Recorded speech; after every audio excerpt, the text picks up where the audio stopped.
guys! Kayo ba ay wala pang PhilHealth number?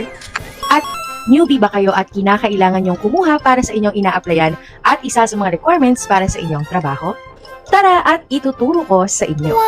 Pero bago ang lahat, syempre guys, huwag niyong kalimutang mag-like, comment, and subscribe sa ating YouTube channel para updated kayo sa mga latest videos na i-upload natin. Yes! Kung wala ka pang PhilHealth number, para sa iyo ang video na ito. Ang first step at iyong kailangan gawin ay pumunta sa website ng PhilHealth, which is ito, www.philhealth.gov.ph. At kapag nasa page ka na ng PhilHealth, ang kailangan mong pindutin ay yung downloads. Third step ay i-click ang forms at piliin ang PhilHealth registration form, which is ito po.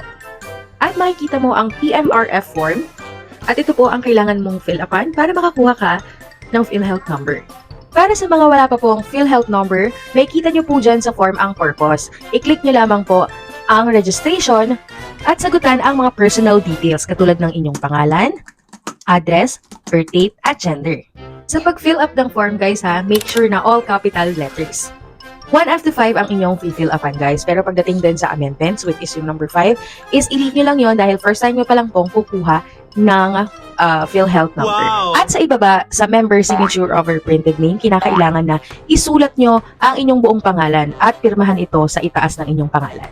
Pagkatapos ay i-download at i-print po ito.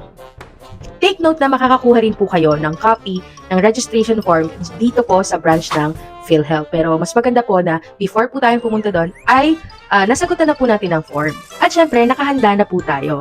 At ito naman po ang inyong requirements sa pagkuha ng PhilHealth number. Isa na po doon ay yung pinirmahan nyo na form or PMRF or yung registration form ng PhilHealth. Number 2 doon is yung may dala po kayong 1 by 1 ID picture. Number 3 po is meron pong at least 2 valid IDs ng government. Example given ng mga IDs is either unit ID, passport, ayan po. And number 4 po is yung barangay certificate. At wag rin niyong kalimutan na magdala ng birth certificate at ipakopy niyo na rin yun or ipapotocopy niyo na rin yan guys para sure na sure. Pagkatapos na naipasa ang lahat na ito ay napakabilis lang ng process guys dahil magbibigay or mag-i-issue agad sila ng ID together ng members data record kung saan nakalagay yung mga pangalan na finil up at kung ano-ano pang mga sinagot nyo doon sa registration form.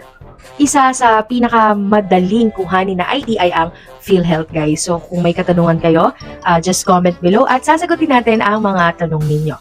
Thank you guys for watching my videos and for more information, please like, comment, and subscribe. Bye!